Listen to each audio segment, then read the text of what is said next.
کہ کل جو نیشنل سیکورٹی کونسل کی میٹنگ ہوئی اس میں یہ واضح ہو گیا کہ جب میں یہ کہہ رہا تھا کہ ایک مراسلہ آیا ہمارے پاس جس میں ایک 22 کروڑ عوام کا الیکٹڈ پرائم منسٹر کو دھمکی دی گئی، مداخلت کی گئی، سازش کی گئی اور ہماری جمہوریت اس کے اوپر، ہماری ساورنٹی اس کے اوپر ایک بہت بڑی واردات باہر سے ہوئی. تو میں نے جب یہ کہا تو کتنے لوگوں نے، کئی صحافی تھے، ہمارے مخالف پولیٹیشنز، وہ سب نے کہا کہ نہیں جی یہ فیک ہے، یہ ٹھیک نہیں ہے، یہ جھوٹ ہے. تو آج آپ سب یہاں آئے ہیں اور میں سب کے سامنے پھر کہنا چاہتا ہوں کہ اللہ الحق ہے، سچ کا خدا ہے، اس کا وعدہ ہے کہ تھوڑی دیر لگے گی لیکن سچ ہمیشہ لوگوں کے سامنے آتا ہے. تو نیشنل سیکورٹی کونسل کی میٹنگ نے کنفرم کیا کہ وہ مراسلہ جینوئن تھا. وہ پاکستان کے ایمبیسڈر سے جو اس نے ایمبیسڈر سے جو گفتگو کی گئی، امریکہ کے وہ جو ڈونلڈ لو تھا ان کا انڈر سیکرٹری آف اسٹیٹ، وہ حقیقت تھی. اس کے اندر جو زبان استعمال کی گئی، اس نے جو لفظ آیا ان ڈپلومیٹک، میں اس سے آگے بات کروں گا، تکبر تھا اس میں. یہ جو بائیڈن ایڈمنسٹریشن کے آفیشل نے جس تکبر کی زبان استعمال کرتے ہوئے کہا کہ جناب اگر آپ عمران خان کو پرائم منسٹرشپ سے ہٹائیں گے نہیں نو کانفیڈنس کی ووٹ کے ذریعے، اور ابھی یہ یاد رکھیں کہ نو کانفیڈنس کی ووٹ جو ٹیبل نہیں ہوئی تھی نو کانفیڈنس اسمبلی میں، اس سے پہلے یہ میٹنگ ہوئی ہے، اور اس نے دھمکی دی کہ عمران خان کو اگر آپ نہیں ہٹائیں گے تو پاکستان کے لیے آئسولیشن ہوگی، عمران خان کو آئسولیٹ کریں گے، ملک کے لیے مشکلات آئیں گی. اور اگر پھر یہ دوسری چیز کہ اگر آپ عمران خان کو ہٹا دیتے ہیں تو معاف کر دیا جائے گا. انہوں نے یہ نہیں کہا کہ اچھا ہاں جو نیا آئے گا پھر ہم اس کی کارکردگی دیکھیں گے اور پھر ہم فیصلہ کریں گے کہ پاکستان کے ساتھ ہم چلیں گے. نہیں، اس کو پتا تھا کس نے آنا ہے. یہاں سے سازش کا پتہ چلتا ہے کہ عمران خان کو ہٹاؤ اور پھر پاکستان کو معاف کر دیا جائے گا. اور پھر جس طرح کی پھر کارروائی ہوئی، اس کے بعد جیسے ہی اس نے یہ میٹنگ ہوئی ہمارے ایمبیسڈر سے ڈونلڈ لو کی، اگلے دن نو کانفیڈنس موشن ٹیبل ہوتی ہے. یہ سب چیزیں کنفرمڈ ہیں. کل نیشنل سیکورٹی کونسل کی میٹنگ میں یہ ساری چیزیں واضح ہیں کیونکہ ڈیٹ لکھی ہوئی ہے مراسلے کی کہ کب تھی. ہم سب کو پتہ ہے کہ نو کانفیڈنس کس دن ٹیبل ہوا. اس کے بعد ہم تماشا دیکھتے ہیں کہ ہمارے ایلائز بھی ایک دم بولنا شروع کر دیتے ہیں، اور جو ہمارے ایم این ایز ہیں ان کو بھی یاد آ جاتا ہے ایک دم کہ جناب حکومت حالات اچھے نہیں ہیں. تو میں آج یہ بھی پہلے واضح کرنا چاہتا ہوں کہ پاکستان کے جو حالات تھے معاشی، جب یہ نو کانفیڈنس موشن جو ٹیبل کی گئی ہے، 11 سال میں سب سے کم پاکستان کا کرنٹ اکاؤنٹ ڈیفیسٹ تھا. یعنی جس کی وجہ سے ہم آئی ایم ایف کے پاس جاتے ہیں، میں اپنی قوم کو سمجھانا چاہتا ہوں، مسئلہ یہ ہوتا ہے کہ ڈالرز کی کمی ہو جاتی ہے پاکستان میں. جب ڈالرز کی کمی ہوتی ہے، روپے پہ پریشر پڑتا ہے، روپے گرنا شروع ہو جاتا ہے، اس لیے آئی ایم ایف سے ہم ڈالرز لینے جاتے ہیں. تو جس میں ڈالرز کے ملک میں آنا اور ملک سے جب باہر جانا ڈالرز ہے، جس پہ سب سے کم خسارہ تھا وہ اب تھا. 11 سال کے بعد سب سے کم خسارہ تھا.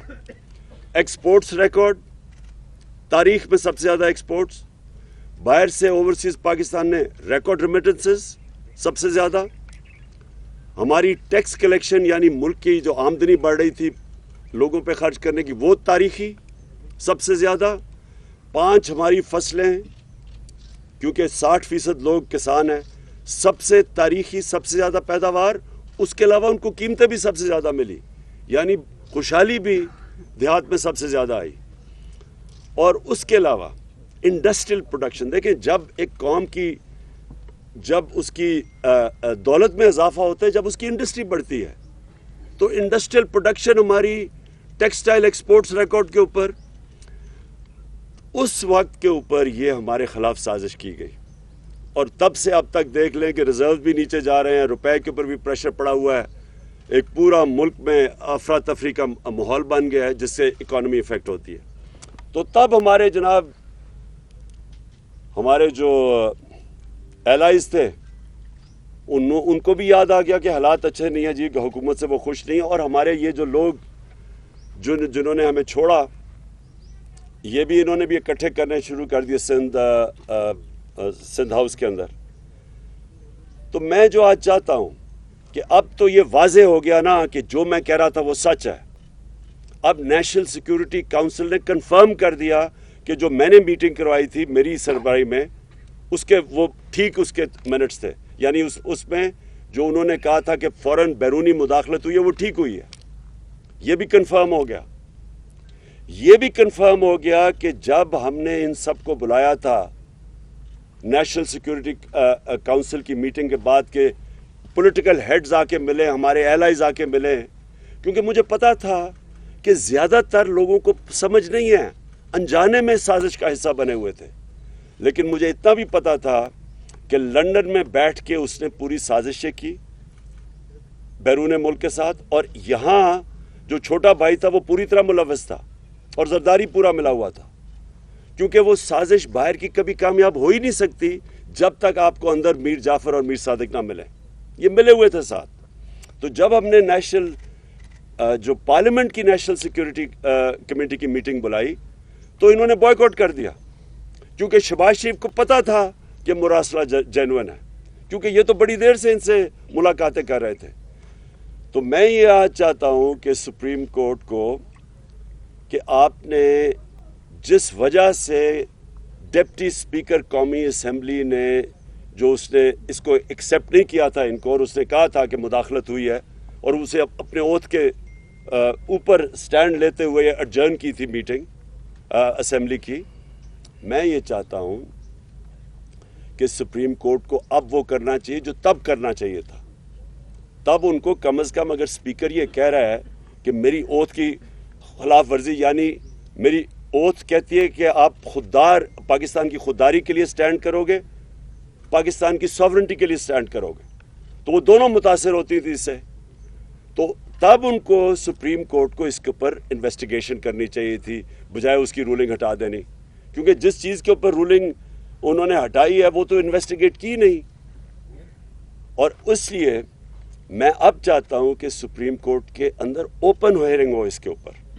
ہم کوئی کیمرہ ہیئرنگ نہیں مانگتے، ہم اوپن ہیئرنگ مانگتے ہیں، کیونکہ یہ اتنی بڑی واردات ہوئی ہے ایک ملک کی سوورنٹی کے خلاف، ہماری آزادی کے خلاف، یہ اتنی بڑی واردات کی گئی ہے جو کہ ان کی حکومت نے بھی اب ثابت کر دیا۔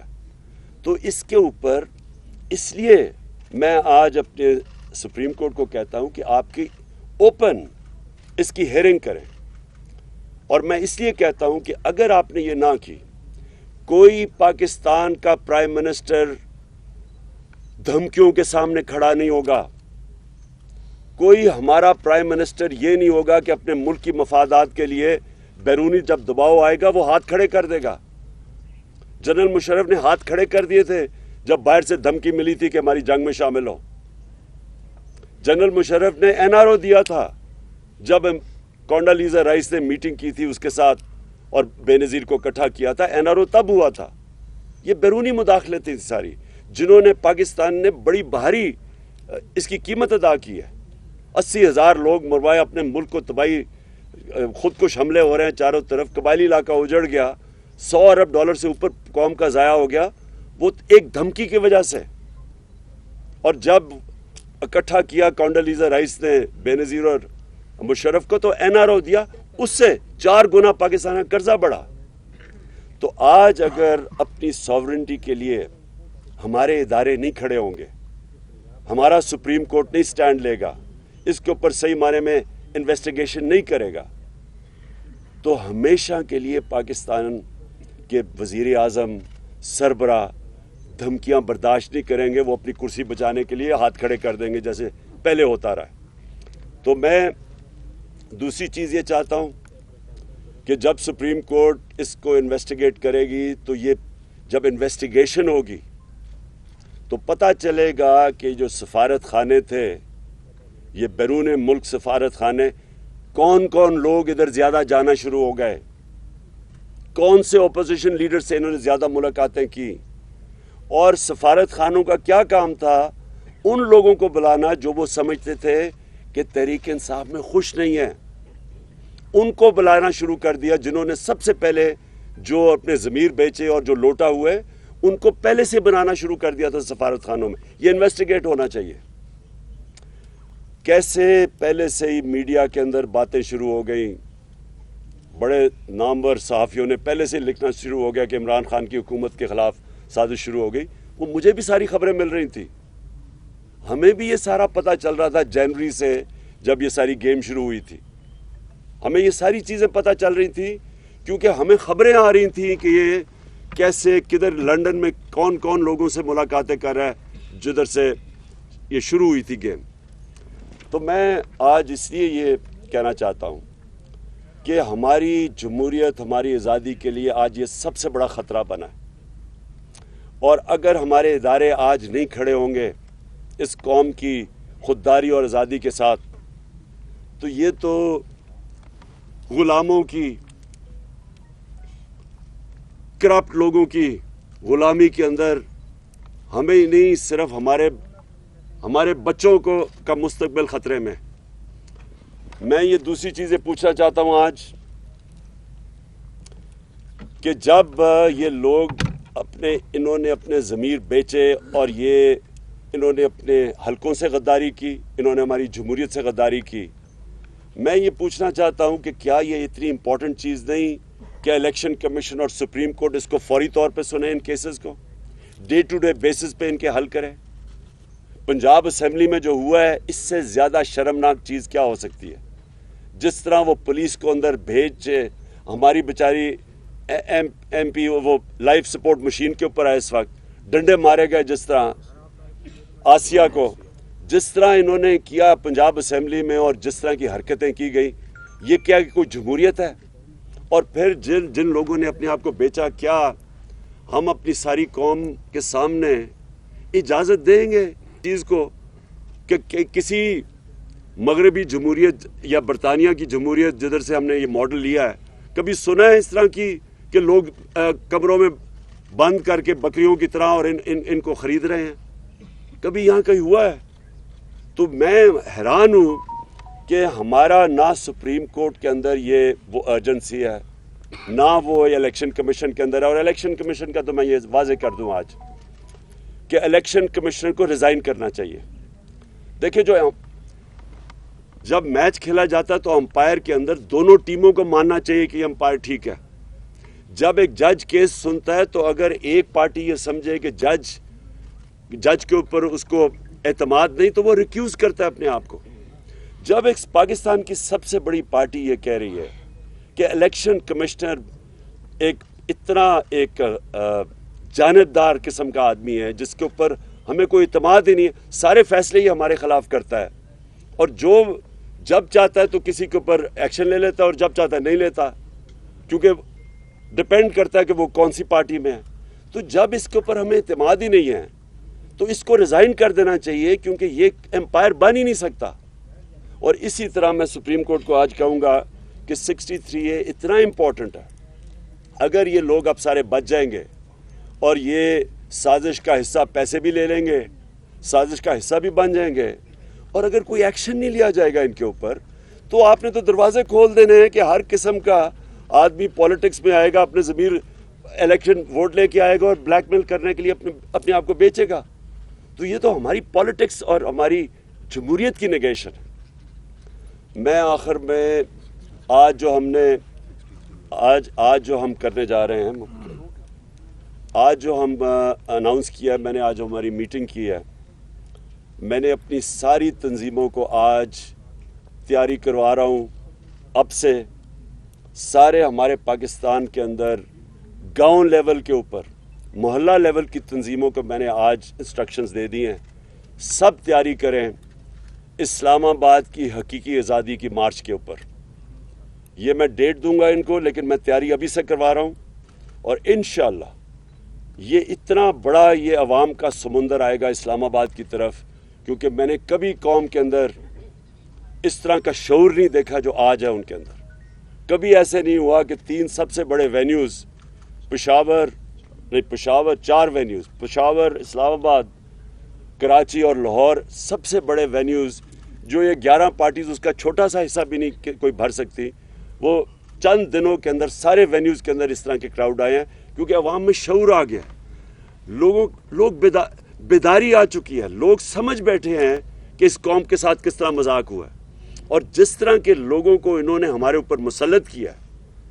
یہ پاکستان کی تاریخ میں کبھی بھی ایسے نہیں ہوا کہ اتنے زیادہ کرمنل لوگ، ضمانت پہ لوگ، تقریباً 60-70% تو جو کیبنٹ بنی ہے وہ ضمانت پہ لوگ ہیں.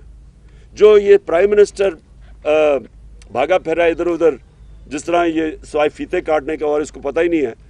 اس سے سوال یہ پوچھا جائے کہ 40 ارب روپے کے آپ کے اور بچوں نے کیسز کے جواب دینے ہیں. 40 ارب روپے ایف آئی اے میں اور نیب میں کیسز ہیں اس کے. کیسے ہو سکتا ہے کہ یہ اب بیٹھ کے ایف آئی اے کے اوپر پہلے تبدیلیاں کروائے گا؟ یہ کسی دنیا میں سنا ہے ایسا؟ یہ پہلے تبدیلیاں کرائے گا لوگوں کی، اپنے لوگ بٹھائے گا، پھر جس طرح ریکارڈ جلتے تھے وہاں ایل ڈی اے میں جو انہوں نے لوٹ مار کی تھی لاہور میں، اسی طرح وہ ریکارڈ کو ٹیمپر کریں گے. یہ کہیں دنیا میں نہیں ہوتا. اور یہ کیبنٹ ای سی ایل کے اوپر 60-70% لوگ ہیں، ای سی ایل پہ بھی ہے، ضمانت پہ بھی ہے. یہ کہاں دنیا میں ہوتا ہے؟ اور ویسے میں کہہ رہا ہوں کہ مجھے بھی ای سی ایل پہ ڈال دیں، کیونکہ میں ویسے ہی باہر نہیں جانا چاہتا. لیکن ان کو اتنا خوف کیوں ہوتا ہے باہر جانے کا؟ اس لیے کہ پیسے باہر پڑے ہیں، جائیدادیں باہر پڑی ہیں، پاکستان کو لوٹتے ہیں. پیسہ جب اربوں روپے کا بنتا ہے تو وہ بستر کے نیچے نہیں آتا، اس لیے اس کو باہر بھیجنا پڑتا ہے، دگنا نقصان کرواتے ہیں. تو میں نے اپنی ساری پارٹی کو آج کہہ دیا کہ ہماری موومنٹ شروع ہو جائے. ہر گاؤں محلے میں اپنی تنظیموں کو میں نے آج میسج پہنچا دیا، اپنی سارے MNAs MPs کو بتا دیا کہ اپنے لوگوں کو تیار کریں، اور میں انشاءاللہ کال دوں گا اسلام آباد کی حقیقی آزادی کی بات.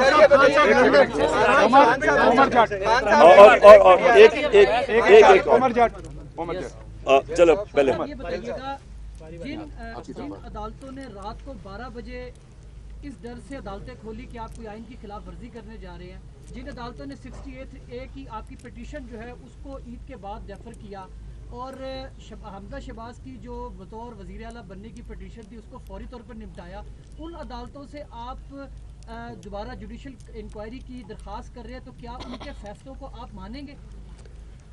اچھا، میں ایک اور چیز بتا دوں کہ 27ویں رات کو انشاءاللہ ہم شب دعا کر رہے ہیں. اس رات کو ہم سب دعا کریں گے. سارے ہمارے جدھر بھی، میں پاکستانیوں کو کہہ رہا ہوں، میں صرف اپنی پارٹی کو نہیں، لوگوں کو کہہ رہا. اور اس لیے ہم کریں گے کہ یہ حقیقی آزادی کی جو ہماری مارچ ہے اس کو اللہ کامیاب کرے. میں جو آپ کا سوال ہے، دیکھیں ہمیں اپنی عدالتوں کو اور اپنی عدلیہ کو مضبوط کرنا چاہیے. ہمیں ان کے اندر کانفیڈنس رکھنا چاہیے. عوام جو ہوتی ہے، عوام بھی ایک بہت بڑا پریشر ہوتا ہے امر بالمعروف کا. عوام بھی کہتی ہے سب کو کہ سیدھے اچھائی کے ساتھ کھڑے ہو، برائی کے خلاف کھڑے ہو. ہمیں بھی اپنی عدالتوں کو کہنا چاہیے کہ آپ کے سامنے ہے کیا 63A، یعنی کہ جن لوگوں نے اپنے آپ کو بیچا ہے اور بے شرمی سے بکے ہیں، اور جنہوں نے اپنے حلقوں سے اور جمہوریت سے غداری کی ہے، کیا ان کے لیے عدالتوں کو فوری طور پہ ڈے ٹو ڈے ہیئرنگ کر کے ان کے کیس نہیں سننے چاہیے؟ قادر آپ کے پاس آ رہے. قادر